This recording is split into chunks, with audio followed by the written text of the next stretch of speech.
बात करेंगे एनडीए की। इस गठबंधन का लक्ष्य 2024 के चुनाव में 400 से ज्यादा सीटें जीतने का है, लेकिन सवाल यह होगा कि कैसे। मौजूदा वक्त में हालात यह है कि कई राज्यों में सीट बंटवारे पर तनातनी है।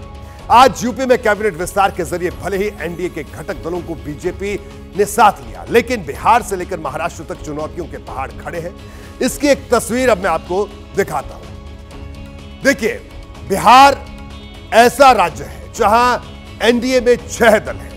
अभी तक यह साफ नहीं हो पाया कि किसके हिस्से में कितनी सीट जाएगी। चिराग पासवान से लेकर उपेंद्र कुशवाहा खफा खफा नजर आ रहे हैं। इसके बारे में कल भी आपको विस्तार से बताया था। इसी तरह महाराष्ट्र है जहां शिंदे गुट वाली शिवसेना और अजित पवार के गुट वाली एनसीपी अपनी मांगों से पीछे हटने को तैयार नहीं है।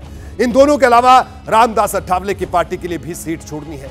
कर्नाटक में देवेगौड़ा की जेडीएस के साथ सीट बंटवारे पर अभी तक फाइनल फॉर्मूला नहीं निकला है। 2019 में बीजेपी ने 27 में से 25 सीटें यहां पर जीती थी। ऐसे में वो जीती हुई सीटें देना नहीं चाहती। हरियाणा में बीजेपी जेजेपी को एक भी सीट देने को तैयार नहीं है। जेजेपी यानी जननायक जनता पार्टी यानी दुष्यंत चौटाला की पार्टी अगर चुनाव में अलग लड़ने की तैयारी कर रही है। इसकी वजह यह है कि बीजेपी ने 2019 में सभी 10 सीटें जीती थी और वो कोई सीट छोड़ना नहीं चाहती। और पंजाब में शिरोमणि अकाली दल से गठबंधन की जो चर्चा उठी थी उसे किसान आंदोलन ने दबा दिया है। हालांकि यह कहा जा रहा है कि जल्द गठबंधन हो जाएगा। बीजेपी ने अभी तक फिलहाल उन राज्यों में उम्मीदवारों का ऐलान किया है जहां पर तस्वीर साफ है, लेकिन बाकी राज्यों में गठबंधन में कोई दिक्कत नहीं है। उन राज्यों में ऐलान किया, जबकि बिहार और महाराष्ट्र जैसे राज्यों पर अभी चर्चा होना बाकी है। कल और परसों दिल्ली में बीजेपी कोर ग्रुप की बैठक होगी।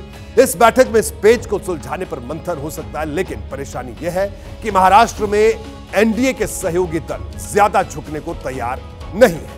2019 में बीजेपी ने महाराष्ट्र की 25 सीटों पर चुनाव लड़ा था, जिसमें से 23 सीट वो जीती थी। बीजेपी इस बार 26 सीट पर चुनाव लड़ने की तैयारी कर रही है, यानी 22 सीट ही शिंदे गुट और अजित पवार गुट के लिए छोड़ी जाएगी। लेकिन परेशानी यह है कि अजित पवार की एनसीपी 10 और शिंदे गुट की शिवसेना 22 सीटों पर दावा ठोक रही है। इन दोनों को जोड़ दिया जाए तो कुल 32 सीट हो जाती है और बीजेपी इतनी ज्यादा सीट देकर खुद कम सीटों पर लड़ेगी, इस बात की गुंजाइश बहुत कम दिखाई दे रही है। इलेक्शन का जब माहौल होता है, जब हर पार्टी अपना बढ़ावा की तरफ जाती है, वो चाहती है कि जितने ज़्यादा सीट मिले उतने हम लड़े। उसी तरीके से आज राष्ट्रवादी भी वो उनकी सीट लड़ना चाहती है, शिवसेना भी लड़ना चाहती है और बीजेपी भी लड़ना चाहती है। हमने लास्ट टाइम ही उनको बोला है कि हमने लास्ट टाइम 22 सीट लड़ी थी, हमको 22 सीट चाहिए और 22 सीट पे ही हमारी बात चल रही है। और उसमें आखिर के सभी हमारे यहाँ के विधायकों ने, हमारे यहाँ के नेताओं ने इसका फैसला जो भी लेना है वो शिंदे साहब को पूरे अधिकार दिए हैं। तो इसलिए शिंदे साहब जब बातचीत करेंगे वो जो फाइनल करेंगे वो ठीक, लेकिन हमारी मांग जो है वो 22 सीट की है। देखिए, बीजेपी के सामने जैसी परेशानी महाराष्ट्र में है वैसी परेशानी बिहार में भी है।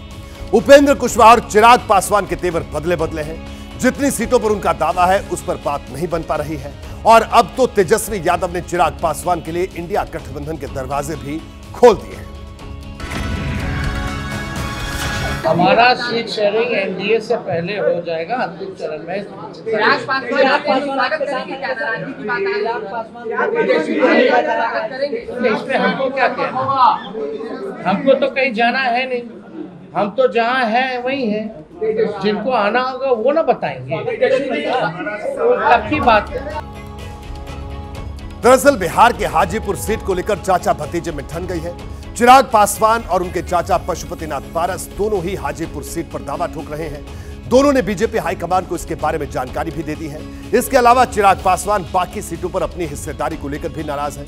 पिछले दिनों जब पीएम मोदी बिहार के दौरे पर थे तो चिराग ने उस कार्यक्रम से दूरी बनाई थी। अब अगर चिराग पासवान कोई बड़ा फैसला लेते हैं तो जाहिर तौर पर इसका असर बिहार की कई लोकसभा सीटों पर पड़ सकता है।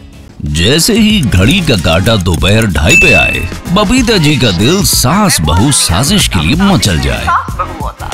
और ये है इनकी बहू, पूरे दिन ऑफिस की टेंशन हो जाए गॉन जब ये करें अपना फेवरेट शो फ्री टाइम पे ऑन।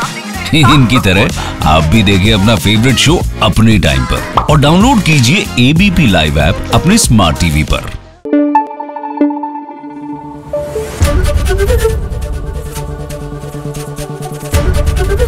एबीपी न्यूज आपको रखे आगे।